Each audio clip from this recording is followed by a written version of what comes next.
Indrek, sa loed nii põnevat raamatut praegu, ületöödeldud inimesed. Miks sa sellist raamatut loed? Sest siin on väga põhjalikult räägitud sellest, mida me tänapäeval sööme. Ja see toit on enam mitte niisugune, nagu ta oli varasematel aegadel. Ma tahan öelda seda, et ma olen pärit ja üles kasvanud Eesti talus ja mäletan väga hästi seda aega, kui söödi väga lihtsat toitu, mis oli näiteks maaleib, siis kartul näiteks, mida siis ka keidetud kujul, vahest ka muidugi ahjukartuleid sõime. Siis sõime, piim oli meil ikkagi kasutusel kogu aeg. Ja mis veel? Piim siis... Kala ehk või? Jaa, kala oli. Sirkuseid? Sõime küll. Meile silk toodi koju kätte. Siis Peipsiäärsed inimesed, kes olid ka kalurid ja sellest elatusid, need siis sõitsid maal ringi ja müüsid kevadel seda, mida nad olid Peipsijärvest püüdnud. Ja siis taludes osteti, igas talus tegelikult osteti siis silku, nagu me tookord nimetati, seda kala. See soolati sisse ja sellest jätkus tavaliselt siis terve suve. Eriti kui hea oli veel ta siis, kui mindi kaugemale kuhugi heinamaale ja võeti siis ka sinna kaasa. Ka väga hea oli silgusoolvesi. No jah, soolad on ju vajalikud, istad ju välja, eks ju. Ja kindlasti. Ja siis söödi niimoodi näiteks kartulit, võeti tippkartulit, kasteti sinna silgusoolvee sisse ja nii käis see söömine. Aga ka teisi toodi heinamaale, kuna heina tegemine tihti jäi ka hilisemale aega, siis toodi, ma mäletan, kui tädi tuli meile lõunasööki tooma ja siis me sõime seda toitu kapsalehe pealt. See oli eriti hea. No väga tervislik tundub igatahes. Ma saangi aru, et tol ajal oli lihtne toit ja mis me siit raamatust nüüd loeme, kõik on ju valmistatud tehastes, kasvatatud massiliselt. Ja mis on juhtunud toiduga siis? Mis on ületöödeldud inimesed siis? Mis see tähendab? See tähendab seda, et see toit ei ole omane meie seedebakteritele ja põhjustab juba seedimishäireid ja muid hädasid nagu siis diabeet, siis südame-veresoonkonna haigused, ajuhaigused kindlasti on sellest tingitud. Kas ka närvisüsteem? Ja kindlasti. Ma olen muuseas ka geenidoonor ja kutsuti ka kontrollima. Natuke aega tagasi uuriti minu aju, kas on juba Alzheimer kohal või on siis, või veel ei ole, aga eeldused ja öeldi seda, et lõpuks, kui oli ristküsimusi esitatud ja peale selle veel ühes pimedas ruumis uuritud, mida seal ja missuguse aparatuuriga seda uuriti, seda ma tõesti ei tea, kuna see toimus selja taga. Aga siis lõpphinnang oli see arst, kes sellega tegeles, ta ütles, et teie ajuosad on kõik omal kohal ja võite muretada. Mitmeid kohti inimkehas, kus need kahjustused tekivad, aga need kõik võivad ka viia selleni, et ühel heal päeval on sul vähk kohal. Ja ületöödeldud toit on sellest paljuski siis põhjuseks? see on sellega seotud ja see ei ole loomuomane inimesele. Niisugune eriti häirib, nagu ma ka sellest raamatust lugesin, et siia on nii palju pandud lisandeid igasuguseid, et ta oleks maitsevam. No maitse võib ühesugune, teisel inimesel teistsugune olla. Ja need kõik rikuvad, mis ei ole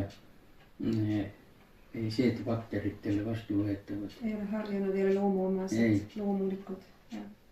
Ei sobi, eks ju. No väga põnev igatahes, mina lähen ostan endale ka selle raamatu. Ületöödeldud inimesed. No jah, see pealkiri tundub, et miks niisugune, mis asi see siis on nüüd. Aga siin mõeldud ületöödeldud toit. Jah, sest tegelikult meie ju oleme lõpuks ju see, mida me sööme. Me olemegi lõpuks igatepidi, see on kummikaru lõpuks siin, jah? Jaa, nii ta on. Ei, see on väga ilus pilt. Ja on täiesti nõus, jah.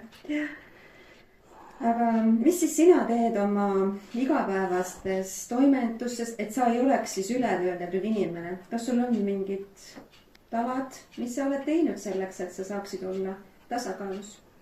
No muidugi ma ka püüan hoiduda nendest toitudest, teades seda, millised nad on. Ja siis ka toidu valikul on siis see Maximarketis või kuskil mujal ikkagi valin seda, mida ma söön, kui on võimalik valida. Iga kord ei ole ka võimalik. Millal sa eriti hakkasid nagu sellele rõhku pöörama? Vaata, me teame üksteist ikka väga-väga ammu ja kuskil 7 aastat tagasi me hakkasime vestlema rakkudest ja siis sellest rasvhapete tasakaalu tähtsusest ja üllatuseks minule teadsid sina, et see on sama tähtis ka loomadele kui inimestele. Loomulikult. Rasvhapete omega 3 ja 6 tasakaal on kõikides elutoimingutes, olgu ta siis inimesel või loomal on ülimalt tähtis, kuna nad toimivad raku tasandil. Need öeldakse nende kohta nii, et need on nagu valmurid värava juures, mis paiknevad rakkudes. Just nimelt, nad ju valvavad, kas sinna rakku tuuma siis läheb see toit või läheb. Ja kas see jama sealt rakku seest, mis tahab välja tulla, saab välja. Nii on. Värvavahid, väga hea ütlus on, absoluutselt. Tegime sulle tookord ka analüüsi, rasvhapete analüüsi, mis näitas ära, kuidas sinu rakumembraan töötab. Oi, see oli väga kehv tulemus. Ma olin väga üllatunud ja ega ma suurt ei teadnud ka selle, kuigi lehmade puhul olin lugenud juba ja midagi nagu hakkas koitma. Aga et ka inimese puhul on see ülimalt oluline teada, kui suures koguses sa neid toiduga saad ja seda saab muidugi kontrollida, kas sa piisavalt saad, aga selleks on vaja teha väike vereanalüüs. Just, ja kas peale seda vereanalüüsi, kui sa said siis teada, et su tulemused ei olegi nii suurepärased, olid üllatunud, kas sa siis tegid oma toitumises ja eluviisis ka muutuseid? Jaa, kindlasti. No selle, mis ma juba varem tegin, näiteks ma ei suitseta, alkoholi ei tarvita, täitsa nulltolerants. Rakud väga õnnelikud. Jaa, muidugi. Aga mis toitudesse puutub, siis jah, jälgisin seda ja lugesin ka etiketi pealt, mis toidule juures on, mis ta sisaldab. Kuigi seal ma arvan, et ei ole ka kõiki aineid üles loetud. Aga põhilised ained, aga niisugused teisi ained, mis võivad samuti ohtlikud olla, võib-olla ei ole märgitud. Just. Mis tervise muutused sul on olnud, ma ütlen, kas sul on ka nagu tunned oma tervises muutusi, sa muutusid toitumist, eks ju, sa hakkasid teadlikult pakendeid jälgima ja oma rasvhapet tasakaalustama, vist võtsid juurde omega 3, kuna sul see protsent oli väga madal. See oli ja omega-3 oli madal, omega-6 oli kõrge. just, mis see tähendab siis? No see on tasakaalust absoluutselt väljas. aga kui 6 kõrge, mis siis on? kui on 6 kõrge, siis tähendab, et ma söön toitu, kus näiteks, mis sisaldab nisu jahu palju ja niisugust energiarikkaid toitusid, mis ei ole sobivad. ja seal on see tärklis ja suhkurlad rakku ja halvad õlid ja hakkavad rakku kõvaks tegema. nii on. nii on jah. aga mis sa nagu tunned oma tervises nüüd, kui sul on, ma tean, et sul on analüüsid paremad, et sul on tasakaal tulnud siin ja immuunsus on paranenud, on juttu meil sellest olnud, et mis sa nagu ise välja tood, mis su tervise näidud on? Immuunsus on selle, ma saan järeldada sellest, et mul niisuguseid tavalisi haigusi, ma ei räägi neid, mis mul muud, mis on juba pikemat aega olnud, ma ei räägi nendest, aga ma räägin kas nüüd külmetamise või midagi niisugust või muud viirusnakkused, gripinakkusi või midagi. et neid ei ole. no välja arvatud siis üks Covid oli, aga see oli ka 3 päeva ainult. kus väga paljud inimesed on kogu aeg haiged, neil on kogu aeg nohukeha, kurguvalu, Covid on väga raske, siis sulle ainult niimoodi mööda minnes, eks ju. ja ma sain aru, et kaaslasel samamoodi kaasa. nii oli jah. ja vaatasime, et me ikka ilusti kodus oleme 5 päeva ja ei suhtle millegagi. aga meil juhtus niimoodi, et tuli üks töömees. ja me arvame, et tema käest siis ta nakatas. no kui töömees on siin, siis sa oled ju lähestikku temaga, nagu me siin istume. see oli juhtus jah. aga mis sul siis nagu saab välja tuua, et oma tervises muutusi? ma tean, et kunagi sa kurtsid mulle, et sul nagu natukene need näpud hästi ei tööta, on kanged ja kuidas sul liigesed praegu on? liigestega on, käeliigestega on hästi. Nad on paindlikud ja siis. ja ei, nad ei valuta ega midagi.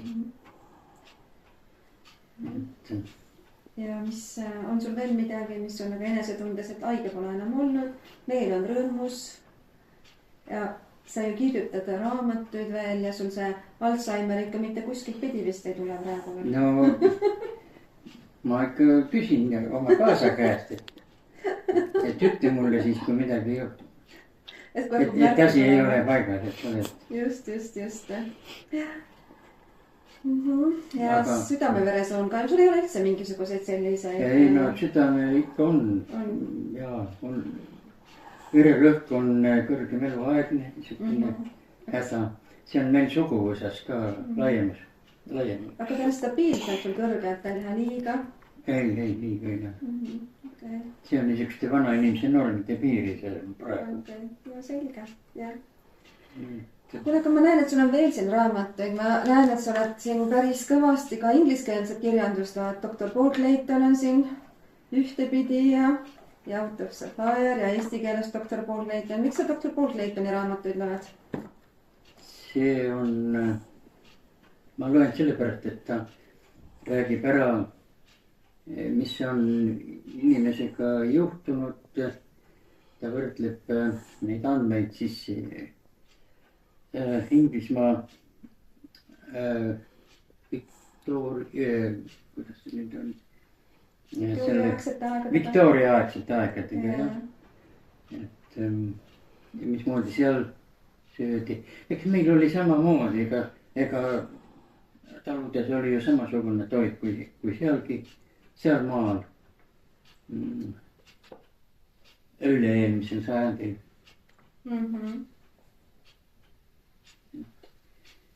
ja kuidas see on mõjutanud siis ka inimese arengukiirust ja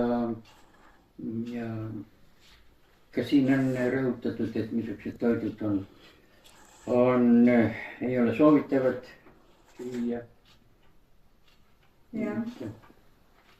ma näen, et sind see teema ikka väga-väga huvitab, et kuidas ikkagi vitaalne ja terve olla ja see ei tule iseenesest, et selleks tuleb oma samme ikkagi ise teha tervise teekonnal. ja siia kuulub ka muidugi füüsiline vorm, nii et nii võimaluste piirides, kui väga külm ei ole või ilm segab.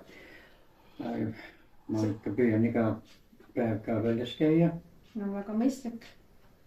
nii et kord maal käia, aga suvi meeldib meile siin kaasaga väga hästi. kõige rohkem jah? jaa, selles mõttes, et meil on väike aiamaa tükikene ja seal saab toimetada parasjagu nii. füüsiliselt, eks? jaa, füüsiliselt. nii kuidas tunned. see on see ka, mis doktor Paul Kleiden ütleb, et tehti palju füüsilist tööd, eks ju. et noh, seda sportimist oli tol ajast oli vähe, tehtigi füüsilist tööd ja see ka tegelikult mõjub väga hästi. särk peab ikka seljas märjaks minema korraks või? korraks jah. ka siin jalutades mul on käinud ikka niimoodi, et tunnen juba, et mõjub ikka see käimine. just. mis soovitused sul on anda inimestele, kes selle terviseteekonna alguses on, et sina oled palju kirjandust lugenud, sa oled tegelenud juba pikalt teadustööga teadlasena, eks ju, tead neid rasvhapede tasakaalu, toitumise tähtsust nii loomade kui inimese tervises. mis sa soovitad inimestele? vot kahjuks on nii, et mul on raske soovitada, ma kipun kangesti võrdlema inimest lehmaga, eks ole. no võrdle ära siis. tähendab, bioloogiliselt on väga palju sarnasust. ka lehmadel on omega rasvhaped mõjutavad näiteks sigivust ja kindlasti ka muid tervisenäitajaid. et miks mitte. üldist tervist ja kas ka järglaste tervist? järglaste tervist kindlasti. kindlasti ka jah. et ühesõnaga, kui lehmadel on omega 3% hea, 6-3 tasakaal on olemas, et see põletikku liiga palju kehas ei ole, siis on nad ise tervemad ja järglased tervemad. toodang kõrge ja. toodang kõrge. saab kasumit. ja karjas püsivus ja. ja siis ei pea ravikulusid ka ju tegelikult. ei pea. kulutama jah. meil on noh, nüüd tunneme ühte Ameerika farmerit, kes ütles niimoodi, et tal on veterinaarid ei taha tema juures tööd teha. et noh, seal ei ole midagi teha, kari on nii terve ja noh, kui tööd ei ole, siis ei saa ju palka ka maksta. no kunagi ma olen kuulnud, et kas on legend, et maksti arstidele, kellel oli vähe patsiente, kelle patsiendid terved olid. kas me ei võiks seda tagasi, et selles arstinimistus, kus patsiendid käivad nii-öelda, on terved patsiendid, et see võiks nagu preemiat saada? nojah. vaata, ma ei tahaks meditsiini nüüd otse tungida ja see ei ole minu ala. mulle meeldib rohkem see, kui ma löön lehmalauta ja vaatan, kuidas ta välimus on ja kas ta, näiteks kui lehmal on liigesed haiged, siis ta tammub ühelt jalalt teisele, ta ei saa püsti seista, on raske. no mastiidist ehk põletikust rääkimata. see on väga nakkav ja ohtlik haigus. nii et vajab antibiootikumi ravi, nii et niisugused. aga kas siis võiks nagu öelda kokkuvõtteks seda, et loomade tervis, mida loom sööb, see mõjutab meie tervist? jaa, see on kindel kohe. et üks artikkel ilmus ajakirjas Harriman, et Ameerikas näiteks uuriti lehmapiima kolmesugusel söödaratsioonil. ühed lehmad, kes käisid ainult karjamaal. Teile anti nii mõõdukas koguses jõusööta ja kolmas oli siis pooleks jõusööt ja siis põhisööt ehk rohi või silo. ja see selline ratsioon avaldus ka siis piima koostises. et piimas oli kindlasti omega 3 päris palju, ma ei ütle seda ühikut praegu peast. et oota, mis puhul seda rohkem oli siis? siis kui nad karjamaal käisid. karjamaal. ja niiviisi siis selle mõõduka jõusööda puhul oli siis juba vähem ja kõige kehvem oli siis see, kus oli pooleks jõusöödaga. ja nad siis soovitasid kohe põllumajandusministeeriumil USA-s, et võtta kasutusele nüüd rahul või põhisõdal toodetud piim ja tead, ma mõtlen seda, meenutan seda neid lugedes ja seda raamatut eriti lugedes, et ei tohi üle töödelda ja ära kõrvetada toitu ja üle praadida ja nii edasi, nii edasi. Ma võin sulle väga kaugest minevikust tuua näite. Kui vanaema praadis liha, siis vanaisa jälgis. Kas ta siis organism tundis selle ära, võib-olla, et vanaema kipus liha üle praadima. Sealiha, soolapekki või mis seal tünnis oli. Ja alati vanaisa pahandas temaga, et lõpeta nüüd. Et ära nüüd prae üle seda. Huvitav küll, jah. No aga see on seesama, mis me praegu räägime ju. No täpselt, üle. Aga tähendab, nii nagu selles raamatus on ka öeldud, et üks väga huvitav katse oli toodud seal, kus seati väga suur pikk rida toitusid lastele ette. Ja siis nendel oli võimalus ise valida, mida nad võtavad. Okay. Küll oli seal praetud, kõrvetatud soolaseid ja magedaid ja kõik niimoodi. Või väiksed lapsed? No, mis nad olid, lasteaia lapsed. Okay. Nii. Ja siis lõpuks tuli välja see, et lapsed valisid selle kõige õigema toidu oma maitse järgi. Nii nagu tema, see tütar käis ka lasteaias ja põll oli tal ees ja siis niisugune tasku oli siin ja tuli koju ja toit oli siin taskus. Okay. Nii. Ja ta pidi iga kord pesema seda. Sest seda see laps ei soovinud süüa, sest see ei olnud vastuvõetav tema organismi. Just. Aga see on huvitav küll see praadimise tõesti, et juba siis ta jälgis nagu, et liiga ei läheks siis see töödelduks seda. Jaa, et ei oleks liiga üle töödelduks. Liiga töödelduks, jah, see on põnev, jah. On küll, jah. Et kuidas ta tundis oma keha järgi seda. Ja kuulake oma keha on üks soovitus. On, siin on ka see. Jah, et kuula ise, mis sulle sobib, tunne ära ja ära siis ise ka ennast siis tekita selleks ületöödeldud inimeseks, eks ju, vaata. Vaata seda ise ka, et mis sulle sobib ja mis sulle ei sobi ja kas see kõik see värviline ikka on sulle hea? Mõned värvilised on head. Marjad on head. Anti jooksutandid on. Just marjad ja köögiviljad ja, eks ju. Punane peet. Näiteks minu õde, keda enam ei ole, tema alati jälgis, kas nad nüüd panevad peeti, ta ise pani ka pane. Ja tema ei ostnud kunagi poest, ta ise keetis. Ja mina ka. Meil on iga päev peet. Riiulis tuli praegu Toit ja Vähk, elule aastaid ja aastatele elu Katrin Sakk. Seda ma lugesin kõigepealt. Luges kõigepealt seda? Ja mis sa nüüd nägid burgerit siin? Nägin burgerit. Ja ma olen elus ühe burgeri ära söönud küll. Ühe burgeri? Terve elu jooksul? Ja see oli ka esimene ja viimane, sest see tekitas minul nii suurt vastikust selles mõttes. Ei maitsenud? Ei maitsenud. Suu oli kastet täis? Jaa, see oli kõrvuni, ma olin koos siin. Ikka ei maitsenud? Ei maitsenud. Ja ka ma ei taha öelda, et seda, kellele meeldib söögu edasi. Arvad ja isegi, kui sa ütled, et selline raamat ületöödeldud inimesed ütleb, et Vaata asi on selles, et mina ei saa kellelegi öelda, et ära söö seda või see, et keegi muudaks oma söömist, ta peab ise veenduma selles ja peab olema oskust veenmisel, eks ole, et tagajärjed ole. Sa räägid õiget asja, iga inimene, kes ise saab aru, et missugune toit teda siis parandab, tervistab ja jõuab ise selle, mitte sina ei jõua kaasale rääkida ja lastele, kui ta lõpuks jõuab kõikidele inimestele endale see, aga lapsi saame suunata, eks ju.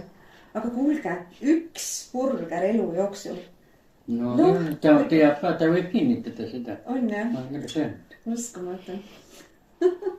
Võtmine on ikka suur asi, aga mis sa siis nagu ütled inimestele, kust alustada siis? Teadlasena soovitan ma seda, et oleks väga kasulik teha rasvhapete test, omega 3, omega 6 ja asjatundjaga vestelda sel teemal, kes ütleb, niisugune suhe peab olema ja pärast, poole aasta pärast annab tunda, kui sa muudad oma toitumist ja kasutad ka nüüd omega-3 õli, kui on vaja. kui on vaja jah, ehk kalaõli, siis tuleb uuesti kontrollida. Ühesõnaga, kontrolli, muuda oma toitumisharjumusi vastavalt spetsialisti soovitusele ja siis kontrolli uuesti. Jaa. Sest muidu me oletame jälle, eks? Nii on. Teadlane ikka kontrollib. Ikka kontrollib jah.